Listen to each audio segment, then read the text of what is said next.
Nagpasimula na ang beach season. Panawagan ng ilang environmental groups sa publiko at mga may-ari ng resort, isipin din ang pangangalaga sa dagat. Kung pababayaan kasi ito, baka wala na tayong mapaligo ang malinis na tubig. Nakatutok si JP Soriano. Ito ang mga lumot na nagkalat sa shoreline ng White Sand Beach ng Boracay nitong mga nakaraang linggo.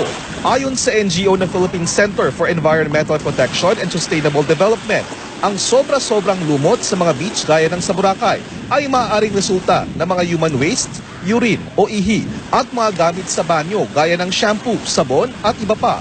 Ang mga basurang ito raw sa pamamagitan ng tinatawag na eutrophication ay maaaring mag-iwan ng permanenteng epekto sa kalikasan na maaaring mag-pollute sa beach. And that production of lumot, kapag sobra na, magkakaroon ngayon ng some sort of imbalances, magkakaroon ng decomposition, yung sobrang daming lumot, mabubulok yung ilalim, and then that's where the water becomes polluted.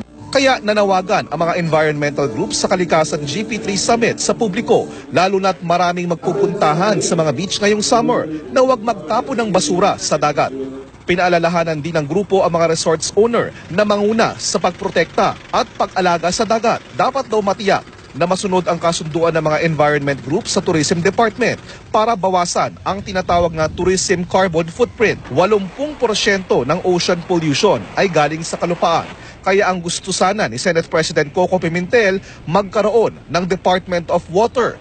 Ang DENR pwede na raw mag-focus sa problema ng mining at kagubatan. A Department of Water can help a lot in pollution control, in helping our environment, and in helping the future problem to be faced by oceans. JP Soriano, nakatutok 24 oras. Pumalo sa